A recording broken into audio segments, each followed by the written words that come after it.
Hey, everybody, please remember to like, subscribe, and share. Thank you very much. All right. Good afternoon, everybody. It is time for me and William, the General Satterwhite, to get back into our weekly football show. Had a lot of fun last week. Not as many interesting games as I hoped for, but good way to start off a little college football season. I know you might have been a little upset, uh, but Yeah, hopefully they'll pick things up for you. So we got seems like we got a few good ones coming up this week.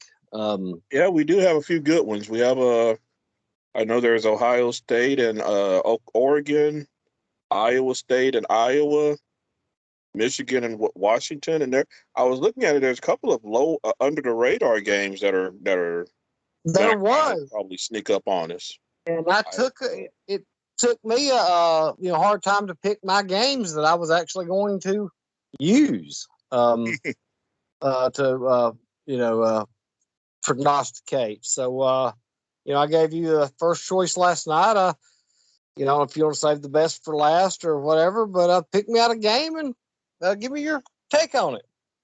well, first, I guess we could talk about the holy war between Utah and BYU. All They right, took that's a break great. off last year, but that's always a little fierce rivalry.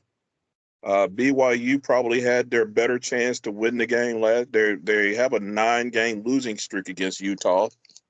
They probably had their best chance to win last year with Zach Wilson, but they're kind of rebuilding this year. So I think Utah is probably going to get that, but that's going to be a close game as always. Real fierce, hard fought game. But I think Utah's probably going to get it probably by a field goal, maybe a touchdown. High scoring game. I I think it could be a pretty moderate scoring game, probably 28, 24, 28, 20, 27, 24, something like that. Okay. I'm kind of looking forward to seeing that one. Uh, I've always kind of liked BYU back when Lavelle Edwards there, and their passing passing teams there. They had a lot of great quarterbacks back in those days. Yeah, like I said, it's kind of a shame that they couldn't have played last year when they really would have had their best chance to win with Zach Wilson. But it should be a hard fought game. I know Utah's quarterback is a transfer, I believe, from I think he was at Ole Miss at some point or SMU. Charlie Brewer. Should be a good game. Is that a morning game or a night game? It's a night game. Well, I'm going to go ahead and I'm going to jump into my Iowa State game. This is a tough one for me. Iowa State. Obviously, Iowa has had success in football in the past. I mean, they're obviously not one of your elite programs. Mm-hmm. Iowa State's not used to being there. So I wonder how that's going to play out. Not used to being in the limelight. I'm not really impressed with. I can't think. Can't even got my glasses on. Pronounce that boy's name, but he was 13 to 27, 145 yards, completed less than 50% of his passes. An average of Iowa 5. State quarterback last week. Yeah, I was Yeah, quarterback. they kind of struggled against Northern Iowa. Yeah, less than 5 yards a carry. The run attack, they remind me from what I've seen of, some football of yesteryear. I don't know if they've caught up. I'm going to,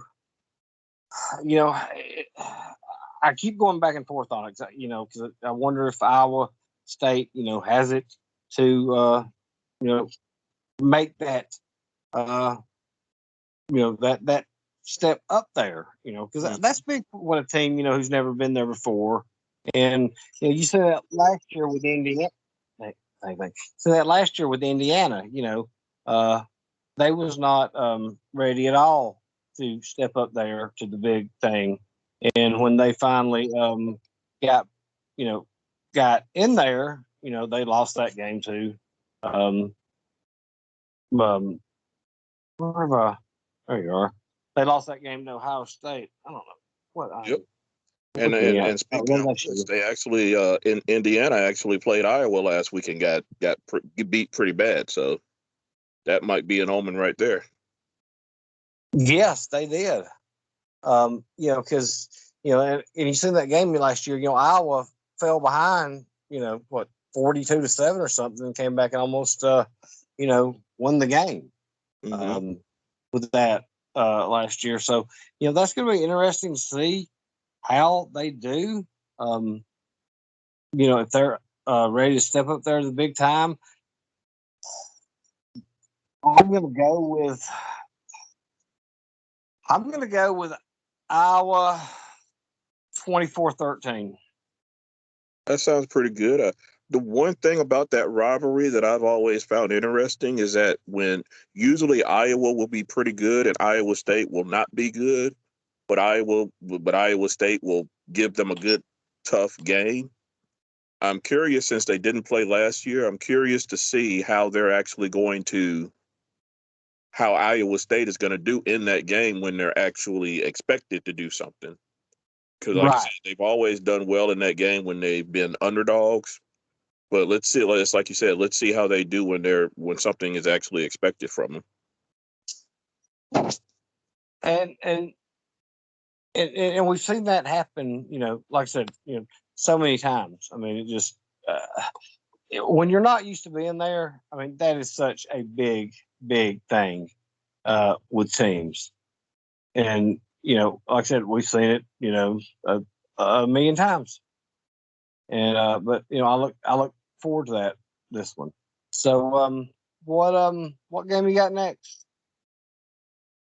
With NC State and Mississippi State, I think that's another one of these under the radar games. Yeah, you that stole that one from me. I'm so mad at you. What was that? I said I was so mad at you when I seen that. You stole that, and you stole my Texas, Arkansas.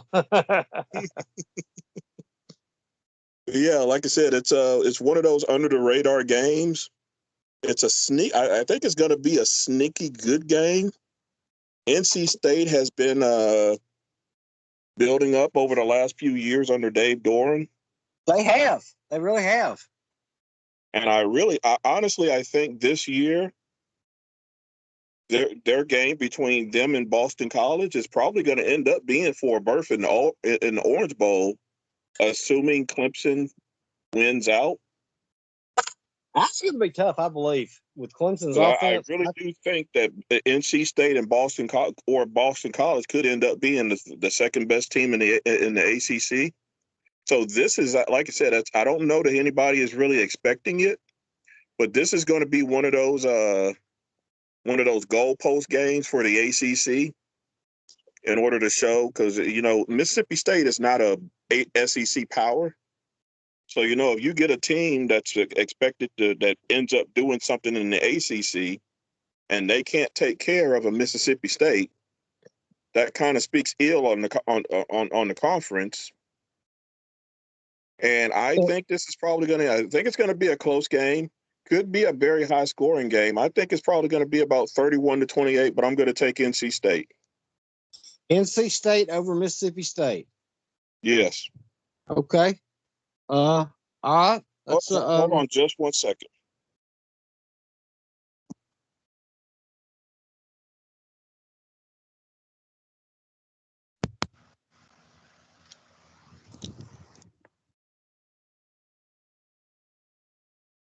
All right, can you hear me? Yeah, I can hear you. Okay, that's better. I had to put some headphones on. So. Yeah, I need to get with those. Doing these things. I don't want to break the bank, but and I'm afraid to buy. Well, we'll cut the camera. We'll talk about this for a minute. Okay, my game I'm coming up with next. I really wasn't impressed with them with their let's see. make sure I got this right here. Tennessee did, and coming away, but Tennessee has now got, moving to a wide open offense.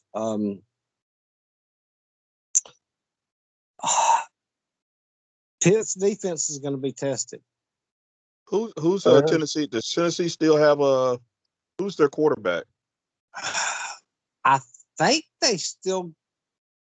No, I think that boy's still Guantano. Is he the one that fumbled that ball down there on the goal line against Alabama? It got returned for a 99-yard touchdown. Yep. Let me say something right there before I go. If that was about 12 minutes to go in the third quarter. If Tennessee scores right there and makes that game 28-20, you got a brand new ball game. Mm-hmm. And, my friend said, well, it's still 28-20. I said, buddy, this is football.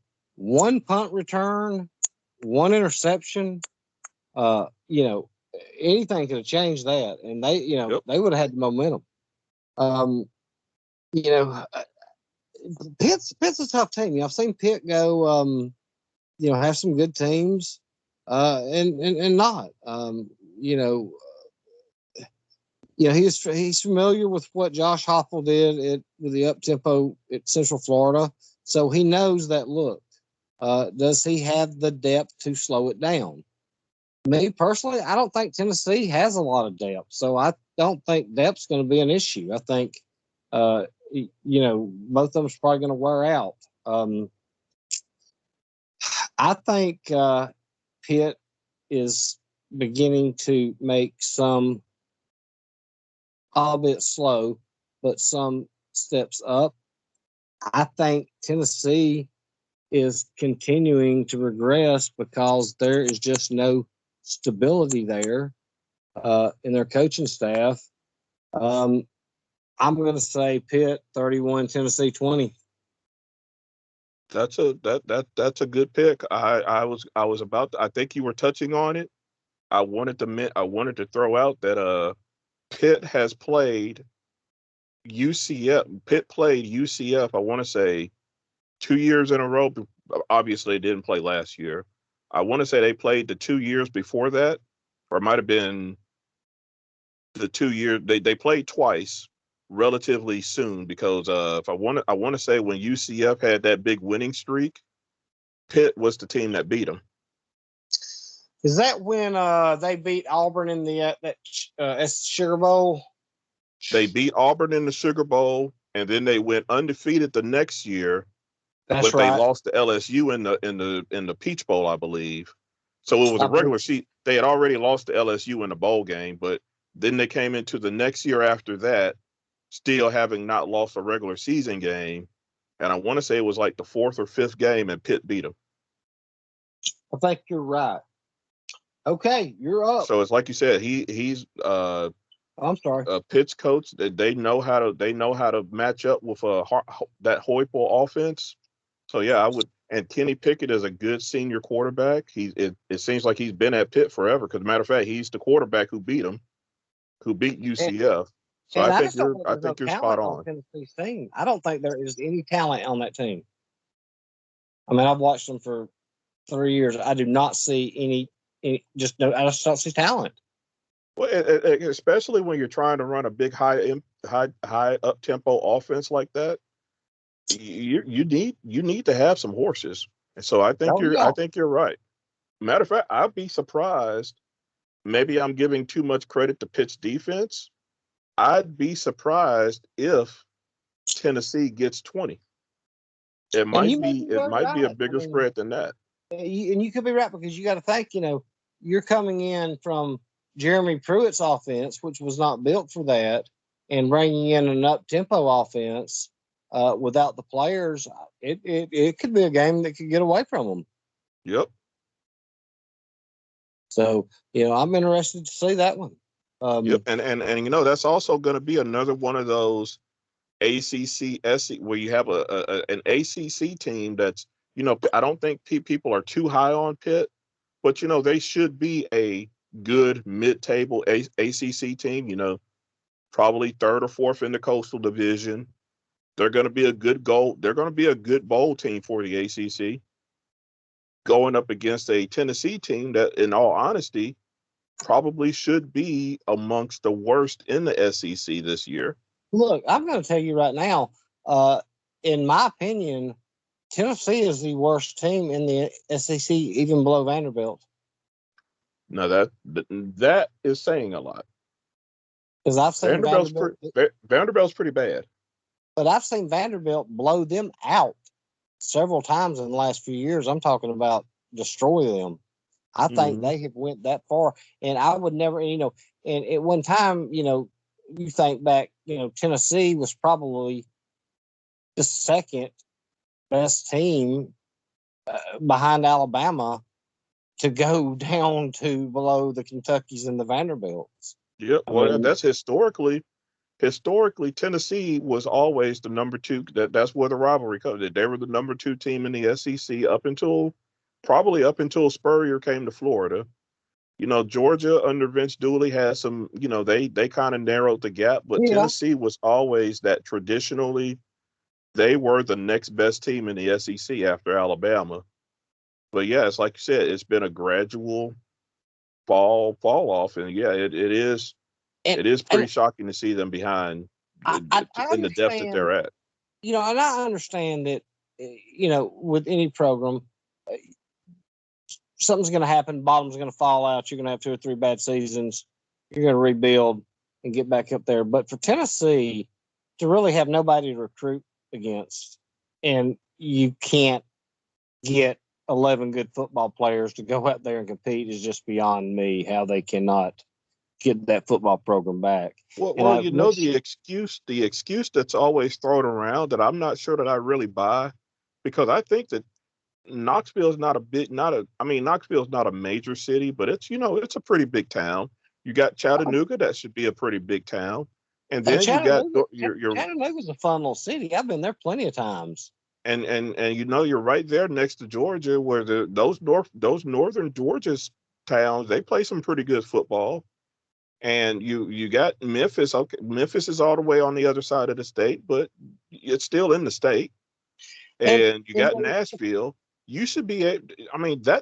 They always use the excuse that you're not Georgia, you're not Florida, you're not Louisiana, you don't have that talent base. Tennessee should have like I said, you still have to recruit. Tennessee is still going to have to recruit nationally in order to get in the elite talent. Right. But Tennessee should be you have a solid base of talent in that state that should be a solid foundation that you supplement with those national players. And to me, you should be picking off the best football players out of Kentucky, or at least a lot of them. And Tennessee is a national program. You should be able to go down to Texas and get a 4-star player. You should be able to go to, California and get a 4-star player that you have Tennessee that you can recruit there. You should be able to go down to, Mississippi and get a 3 or 4-star player. It's just it's inexcusable to me how this team can be, and the longer you're down, it's going to be hard for you to ever come back. I'm not saying it can't happen. It's also I think we talked about it. The other direction, but when Oklahoma and Texas come in there, it's just going to be even that much tougher for Tennessee, because you've already fallen behind. You're always behind Bama, even though you may have had the advantage in the 90s, but you were still behind Bama. Right. You fell behind Florida. You've fallen behind Georgia. South Carolina and Kentucky.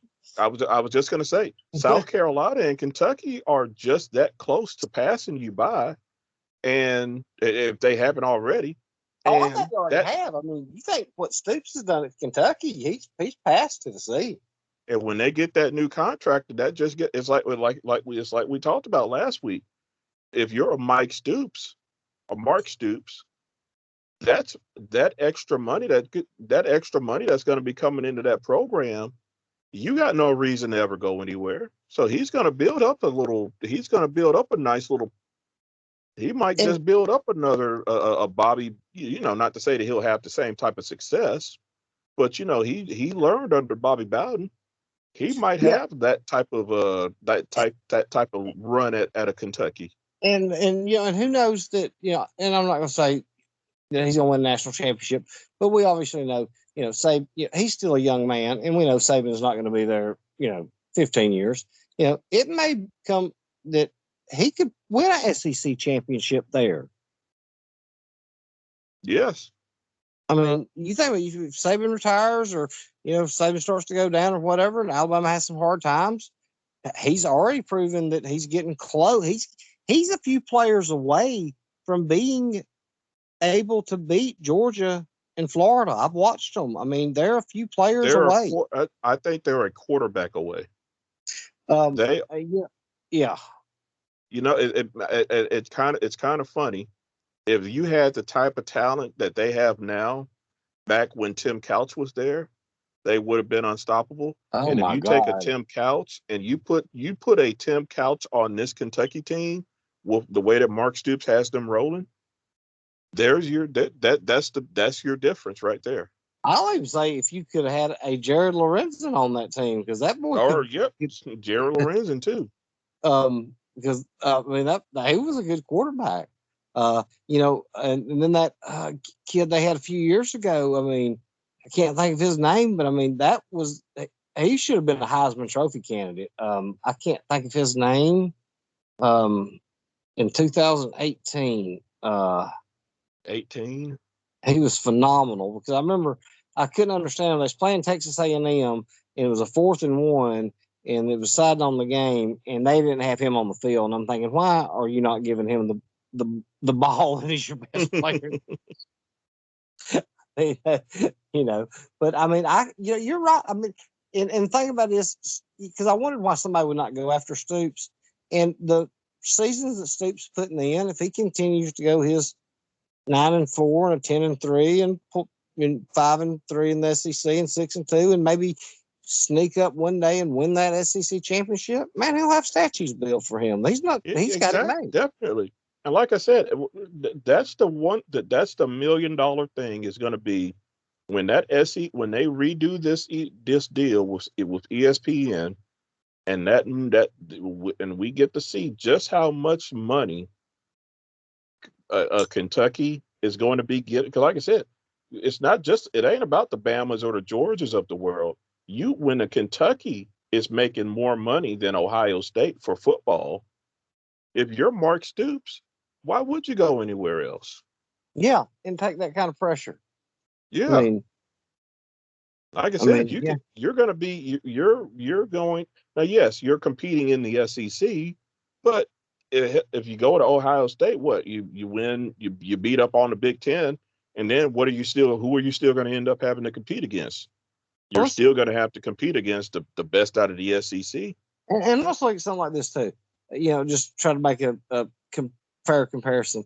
Did you rather coach at Kentucky, or did you rather coach at like a Illinois or Oh, that's not even a question. yeah, I mean, yeah, I'd rather be at Kentucky. Yeah. I mean, so I think he's got it made and gonna be there, for a while. I mean, I've always thought about the thing about Kentucky. Kentucky to me is kind of like a North Carolina, as opposed to being like a Kansas or Illinois or a school like That is that, a great where analogy. they haven't been they've never really been bad, as in like a bad football team. They just had to You just had to deal with the fact that you're in the SEC, you're behind Bama, you're behind back then Tennessee, Florida, Georgia, LSU, Auburn, and it's only so far you can go. But now that he's built, like you said, that's the kind of a school where if you're a good coach, you can make a name for yourself because you can get in enough. Like I said, you can get in enough talent that you can, as long as you can make enough of those games toss ups, you can get a tenant. You can Kentucky to me is a Iowa in the making. Yeah, I see what you're saying. I mean, because if you can get enough of those players, that top players, and you can get them in there where it's a game going in the fourth quarter, you could have a chance to, if things go your way, get in the playoffs and win a national championship. Yes, I don't think that's outside the realm of possibility. it is not, because like I said, all you got to do, and matter of fact, to me, that's a recruiting. That's a recruiting angle that you can tell. That you can go into a kid's home and you can say, "Hey, you saw." Matter of fact, I thought was it last year or the year before? I want to say Kentucky had a chance to beat Georgia in a game where they didn't even have a quarterback. I want to say That they weren't even they were playing like a receiver at quarter. It might be the kid that you're thinking about that you were I, talking about earlier. Yeah, if I'm not mistaken, that's the year that they would have won the SEC title or division, but he got hurt, and they finished 10-3, and they beat Penn State in that uh, Outback Bowl or something. I think Mm-hmm. that's the season, because I think he was hurt against when they lost to Texas A&M too. But they made the game was, and I could get this wrong, but the game was pretty tight, but he made several turnovers, and the game kind of ended up being like 34-14 or something like that, because they just couldn't keep up with making those mistakes. But But if you you're right. if you're talking about the game that I'm talking about, well, correct me. Like I said, the kids I'm thinking about, he wasn't a quarterback. They No, he literally. was he was a running back, slot back receiver. I mean, he was the fastest kid on the team, but he was not a thrower. That you're Mm-hmm. going to put the ball in his hands, But and they had to improvise and put him in the game, and they, like you said, they had a 10-3 record off of, and that, so like I said, if you can go into an elite quarterback's home and sit up there and show, hey, you see what we can do without a quarterback, and you're the that's missing piece, buddy. that's just what I was fixing to say too, because and I'm not even going to say an elite quarterback like a Tua or something like that, but a solid quarterback where you go in there and you got, look, we've got a defense that's going to keep you in the games. I've got a running back right here that's going to get 150 yards. You got three receivers. You're the piece that's going to get us to Atlanta.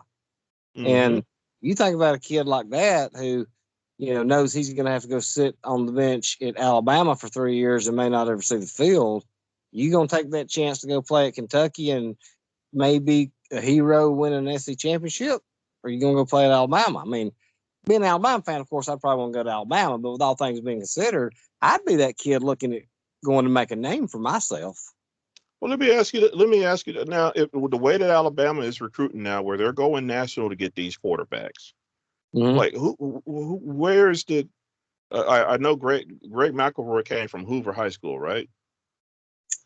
GMAC came out of Texas. Was he out of Texas? Who Yeah. was, or was it AJ McCarron that was out of Hoover? AJ was out of Mobile. He was out of, who was there not a quarterback out of Hoover High that went to Bama? John Parker Wilson, I think, came out of there. Okay, but either way, AJ McCarron he would fall in the same class. Like, does Bama now? Like I said, Bama is going out and getting the best quarterbacks from all over the country now. Yeah, no, they're no longer with the game managers. So, and this is where I'm going with that. If you're the next, like, let's say the next John Parker Wilson or the next AJ McCarron, because I don't know, I don't remember I don't remember, were they highly recruited quarterbacks? I can't remember if they was highly recruited quarterbacks. I mean, I think both of them were 4 stars. White Texas didn't go after GMAC. I can't remember about McCarron. But most of Alabama's quarterbacks until here recently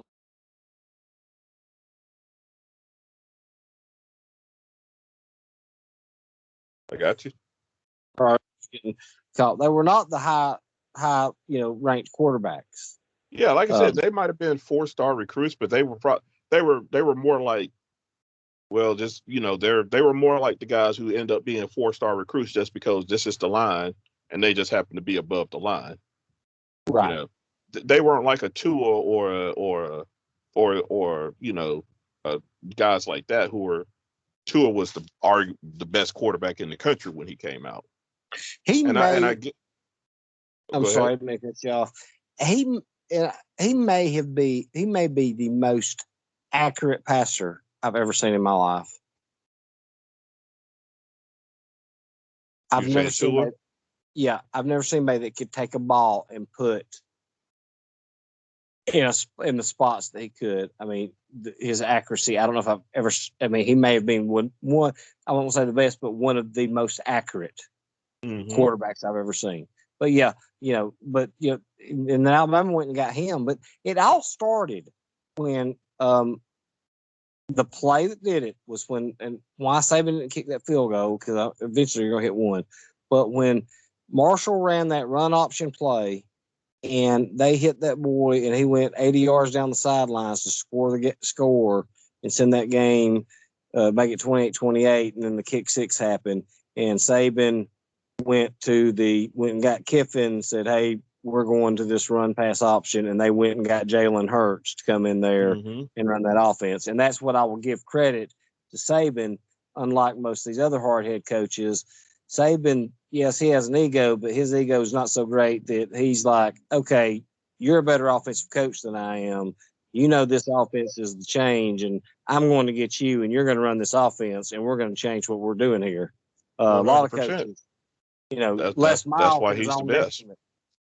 Les Miles, his own detriment. He would not get out of the I formation, and he was going to live and die with it, and he would not change. And the coaches who will put their ego above that and go out and get, hey, you're better than me, you're going to handle it. Like I said, it's why he's the best. And that's what happened with Jalen. And they went and got two, and just think that we had two quarterbacks like that. And I want to say one thing about Jalen before we move on. I have that young man has probably more character than most people that I've ever seen in my life, because he had a lot of supporters on that team, and he could have torn that team apart. But his character came from his father, because his father told him, you created this mess. You're the one that's going to have to get yourself out of it. And that shows a testament to what kind of character that man has as a football coach, because you didn't see him complain. You didn't see him cut the coaches. He told his son, you're the backup now. You do your job as the backup. Because And we still have a chance to do something.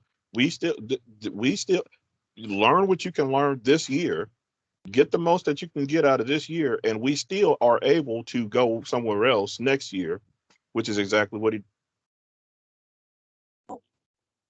Sorry about that. Okay, but yeah, they handled that situation beautifully. But what I was going at with talking about the John Parker Wilsons and the AJ McCarrons is that, to me, those are the kind of quarterbacks who, if Alabama doesn't have room for those guys anymore, that's who a Kentucky should be going. A Kentucky, a South Carolina, a Tennessee, if they can get back up to that level. Those are the kind of quarterbacks that those schools should be trying to go get now, because like I said, if you're not good enough for Alabama at this point, you can still be good enough for a mid to top tier SEC program. They can still beat you. That quarterback can still beat you. And I also want to think about Jalen, and then we'll go on to our next one. When they played that SEC championship game, and Tua got hurt, and I was with a bunch of friends, and they just freaked out. Oh my God, Tua's hurt! The game. And I looked at him. I said, I have all the confidence in the world about who's fixing to take the field. I said, there's no doubt in my mind. I have every bit of confidence in him. And I tell you, when he ran that touchdown at the end of the game, I got misty-eyed, because I thought, man, what a story. This kid loses his job after being 27-2, put on the bench, brought off the field, leads them to an SEC championship game. If that's not a Daniel Moore painting, I don't know what is. Yep. Like I said, that situation, everybody involved handled that situation beautifully. And it's great to see that it worked out beautifully for everybody involved. and he went on and went to Oklahoma and had a great season there, and got a first round draft pick in the NFL. Yep. All right, so my man, what's your next game? Well, I got two more on the list that are actually no, I have three more, but the two more that both of these I have kind of in an upset category, but I'm gonna save my upset pick for next. So right now I'm saving my upset. I've got 5, but I'm gonna add an upset pick for last. So go ahead with yours. okay, the one that I'm not confident enough to call for the upset is Texas at Arkansas. I think Arkansas is going to keep it close. They're built to keep these games close. The Pittman is the way that he's got this team. They had a nice comeback last week, but Texas, I think, is just going to be a little bit too talented for them. And I'm going to say that it's probably going to be a close, low scoring game that probably be about 20 to 14, 20 to 17, along those lines. This is a make or break year for Jimbo. If he was to lose that game, Well, no, this is Texas at Arkansas. I'm sorry, because I was just thinking about Texas A&M at college. Yeah. That's another sneaky good game.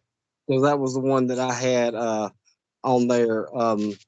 I would not be surprised because Pittman's got them playing good. I would not be surprised if they upset them. Yeah, like I said, it's on my upset list, but like I said, I wasn't quite confident enough to actually pick it, as opposed to this other game that I am going to pick as my upset special. But yeah, it's I would not be surprised at all. Like I said, I'm just not willing to go out on that limb. So my next game, it'll probably surprise people for me doing this one, and I'm surprised it's this one really this early. USC at Stanford.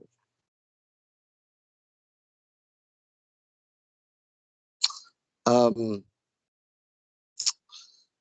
think it's Stanford's a 4-point favorite.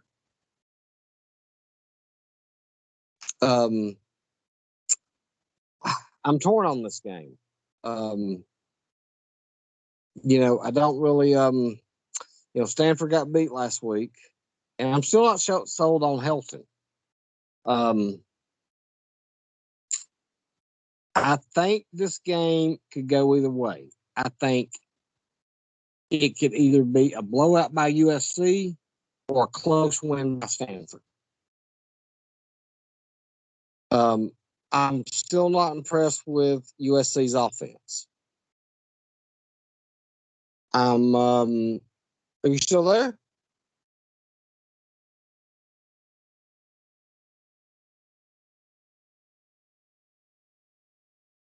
Will.